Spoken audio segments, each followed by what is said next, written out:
अस्मत्कुरुसमारम्भां यतिशेखरमध्यमां लक्ष्मीवल्लभपर्यन्तां वन्दे गुरुपरम्पराम् ஆழ்வார்கள் வாழி அருளிச் செயல் வாழி தாழ்வாதுமில் குறவர்தாம் வாழி ஏழ்வாறுமுய்ய அவர்களுரைத்தவைகள்தாம் வாழி செய்யமறை தன்னுடனே சேர்ந்து அகலகில்லே நிறையுமென்னு அலர்மேல் மங்கை உரை மார்வா நிகரில் புகழாய் உலகம் உன்னுடையாய் என்னையாழ்வானே நிகரிலமரர் முனிக்கணங்கள் விரும்பும் திருவேங்கடத்தானே புகழொன்னில்லாவடியேன் உன்னடிக்கீழமர்ந்து புகுந்தேனே அகில புவன ஜன்மஸ்தேம பங்காதிலீலே வினத விவித பூதவ்ராதரக்ஷைகதீக்ஷே ஸ்ருதிசிரசி விதீப்தே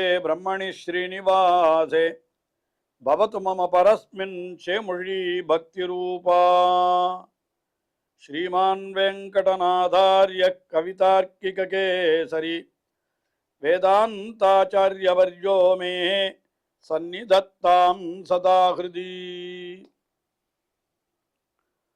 ஸ்ரீரங்கநாதனுடைய பாதுகைகளை குறித்து 1000 ஸ்லோகங்களை கொண்ட ஸ்ரீ பாதுகா சகஸ்ரம் என்கிற ஸ்தோத்திரம் அருளி செய்துள்ளார் வேதாந்த தேசிகன். ஒவ்வொரு ஸ்லோகத்திலேயும் அந்த பாதுகையினுடைய பெருமை ஒவ்வொரு விதமாக எடுத்துரைக்கப்படுகிறது. இப்பொழுது நாம் 12வது பத்ததியான புஷ்ப பத்ததி என்கிற ஒரு பத்ததியிலே இருக்கக்கூடிய ஸ்லோகங்களை நாம் அனுபவித்து வருகிறோம். அதாவது அந்த பாதுகைக்கு புஷ்பங்களெல்லாம் சமர்ப்பிக்கிறார்கள் அல்லவா, அர்ச்சனை செய்வதற்காக. அதனுடைய நுட்பங்களை எல்லாம் தெரிவிக்கிறார் புஷ்ப பத்ததி என்கிற இந்த ஒரு பகுதியிலே. பாதுகா சாஸ்திரத்தினுடைய 324வது ஸ்லோகம் நம்முடைய அனுபவத்திற்கு முதலிலே விஷயமாகிறது. இதில் என்ன தெரிவிக்கிறார்? அந்த நம்மாழ்வாருடைய திருப்பெயர் அதுவும் ஸ்ரீ ஷடகோபன் என்பதுதான். இவருக்கு பாதுகைக்கும் ஷடகோபன் என்ற பெயர் உண்டு. அதுக்கு பல காரணங்கள் சொல்லுகிறார்கள். அதில் என்ன தெரிவிக்கிறார் என்னால், அந்த நம்மாழ்வாருடைய வாசனையானது இந்த பாதுகையிலே வீசுகிறது என்கிறார்.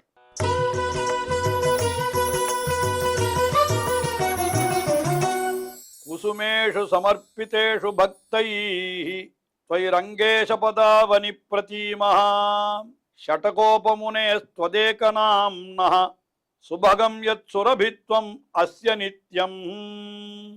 कुसुमेषु समर्पितेषु भक्तैः समर्पितेषु कुसुमेषु பக்தர்களாலே ரங்கநாதனுடைய திருவடிகளிலே, அதாவது அந்த பாதுகைகளிலே புஷ்பங்கள் எல்லாம் சமர்ப்பிக்கப்படுகின்றனவாம்.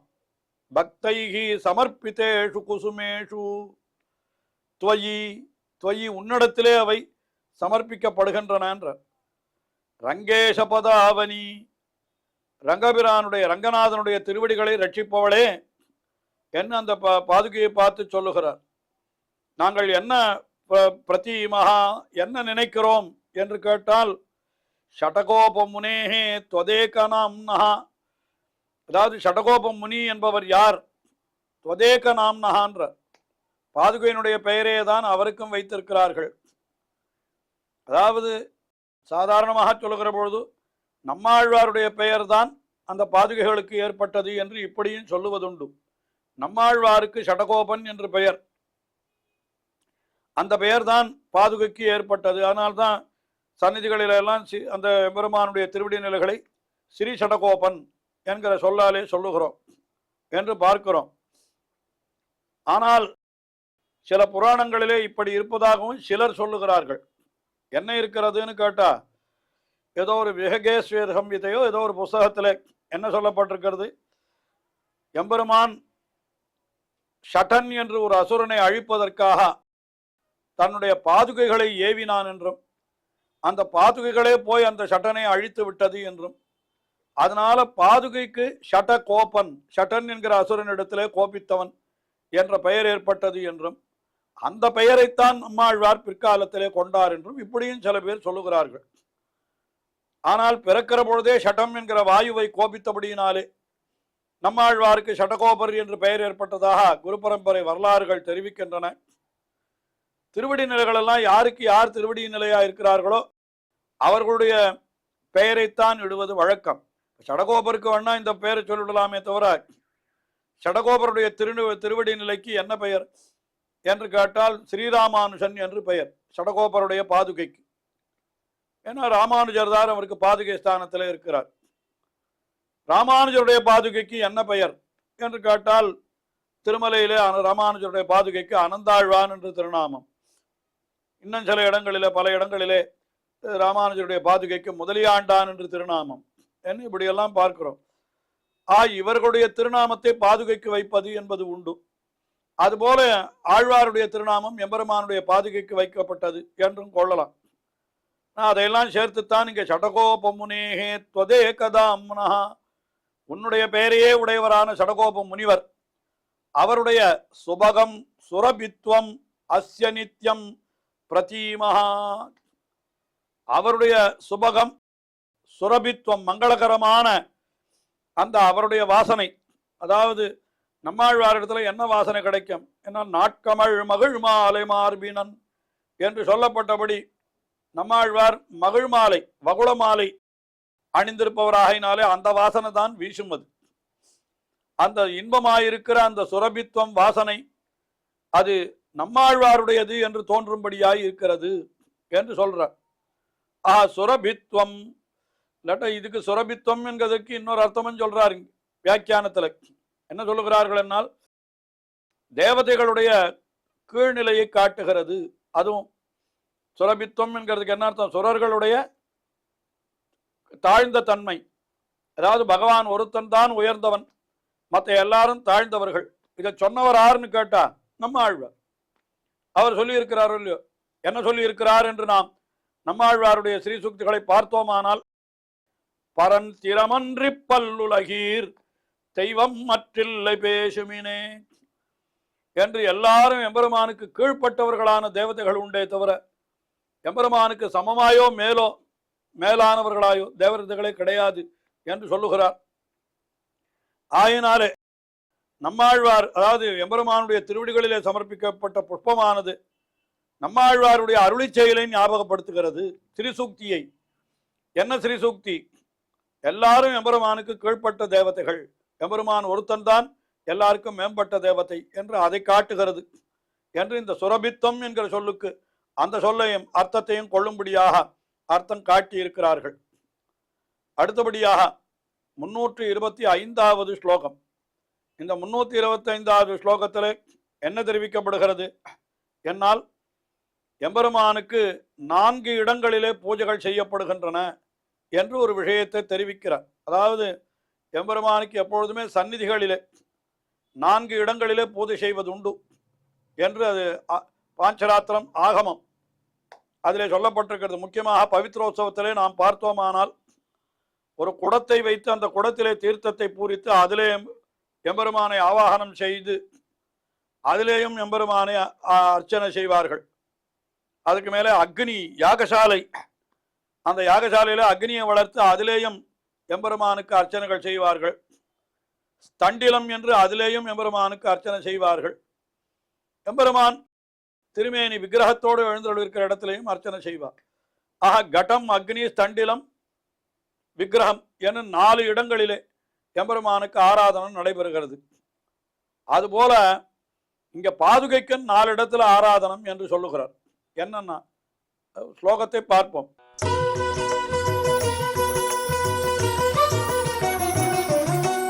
பதே பரஸ்மின் புவனே விதாது புண்யைஹி பிரசூனைஹி புளினே சரைவாஹ மத்யே ச பாதாவனி சக்ய சிந்தோ ஆசீத் சதுஸ்தானமிவார்ச்சனந்தே. சதுஸ்தானம் அர்ச்சனம், இது பாஞ்சராத்திர ஆகமத்தின்படி சொல்லப்படுகிற விஷயம். இது சதுஸ்தானம் என்னால் 4 ஸ்தானங்கள்.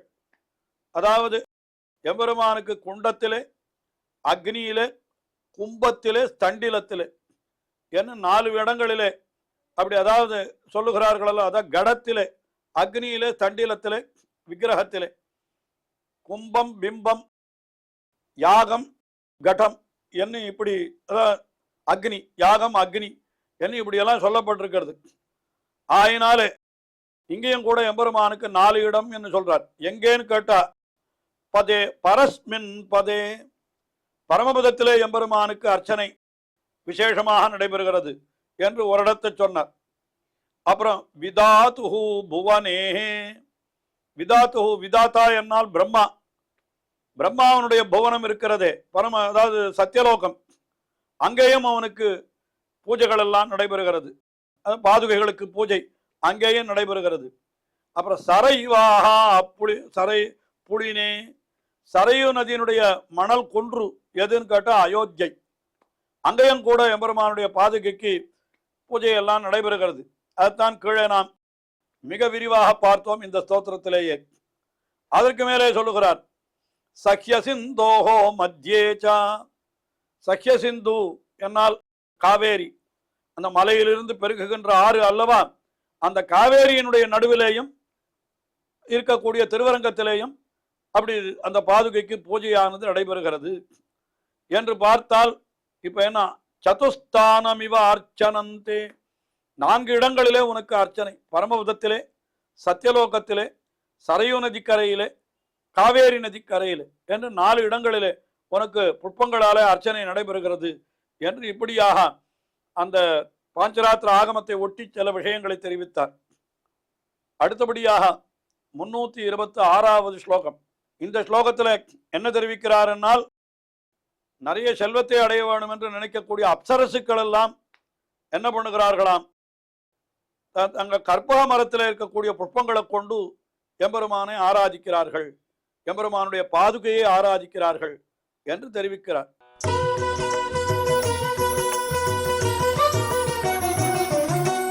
தயைவ ரங்கேஸ்வர பாத ரக்ஷே சௌபாகியம் அவ்யாஹதமாப்து காமாக சுரத்ருமாணாம் பிரசவை சுஜாதை அப்யர்ச்சயந்தி அப்சரசோ முஹுஸ்துவாம்.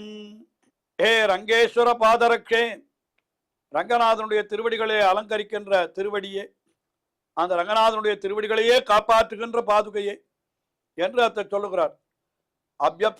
அப்சரசா, அப்சரசுக்கள் இருக்கிறார்களே, அப்சரசுக்கள் என்னால் நீரிலிருந்து உண்டானவர்கள் என்று பொருளாம். அப்பு என்னால் அதிலிருந்து உண்டானவர்கள். அவர்கள் என்ன பண்ணுகிறார்கள், அவ்யாகதம் சௌபாகியம் ஆப்துகாமாக, தடையில்லாத நல்ல சௌக்கியத்தை, செல்வத்தை அடைய வேணும் என்று அவர்களெல்லாம் ஆசைப்பட்டவர்களாய் கொண்டு அவர்கள் என்ன பண்ணுகிறார்கள்னா, சுரத்ருமானாம் சுஜாதைஹி பிரசவைஹி, சுரத்ருமம் என்னால் தேவலோகத்து கற்பக மரம், அந்த கற்பக மரத்திலிருந்து கிடைக்கக்கூடிய புஷ்பங்கள், சாதாரணமாக பாரிஜாத்தம் என்று சொல்லுவார்கள். பாரிஜாத்தம் என்கிறது தேவலோகத்தில் இருக்கக்கூடிய கற்பக மரம். அது முதல்ல தேவலோகத்தில் தான் இருந்தது. அதை சத்யபாமை பிராட்டி தான் விரும்பினாள். ஆனால் அதை இந்திராணி கொடுக்கறதுக்கு விரும்பல. உடனே கண்ணபிரான் கருடனை இட்டு அந்த மரத்தை பிடுங்கி கொண்டு வந்து சத்யபாமையினுடைய இல்லத்திலே நட்டு விட்டான்னு சொல்றான். அதிலிருந்து பூலோகத்திலும் அந்த மரம் வந்து விட்டது. அதனால இந்த பாரிஜாத்த மரம் தான் சொர்க்கலோகத்தில் இருக்கக்கூடிய கற்பக மரம் என்று சொல்லுவதும் உண்டு. அப்படியும் ஒரு கருத்து உண்டு. இது தவறு என்று சொல்லுபவர்களும் இருக்கிறார்கள். அது இருக்கட்டும். அப்ப சுரத்ருமானாம் சுஜாதைஹி பிரசவைஹி என்னால் இந்த சுரத்ருமம் தேவலோகத்து கற்பக மரம் இருக்கிறதே, அதிலிருந்து உண்டாகக்கூடிய புஷ்பங்களாலே என்ன பண்ணுகிறார்கள், அந்த அப்யச்சயந்தி அப்சரசா முஹுஸ்துவாம், அந்த அப்சரசா தேவலோகத்தில் இருக்கக்கூடியவர்களான அப்சரசுக்கள் அடிக்கடி உன்னை பூஜிக்கிறார்கள். அந்த பாதுகையை தேவலோகத்து கற்பக மரத்தினுடைய புஷ்பங்களாலேயும் பூஜிக்கிறார்கள் என்று அந்த அர்த்தத்தை தெரிவித்தார். இன்னும் இது போன்ற ஸ்லோகங்கள் தொடர்கின்றன, தொடர்ந்து அனுபவிப்போம். ஸ்ரீயக்காந்தாய கல்யாண நிதயே நிதயேர்த்தினாம் ஸ்ரீவேங்கட நிவாசாய ஸ்ரீனிவாசாய மங்களம். ஸ்ரீமத் சுந்தர ஜாமாதிர் முனிமான் சவாசினே சர்வலோக நிவாசாய ஸ்ரீனிவாசாய மங்களம்.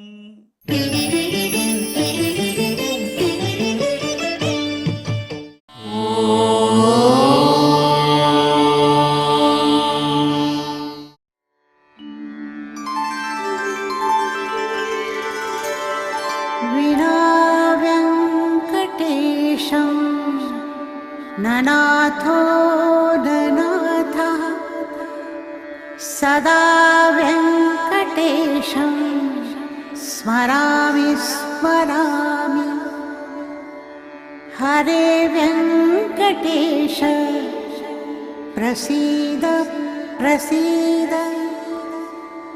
प्रियं वेङ्कटेश प्रयच्छ प्रयच्छ।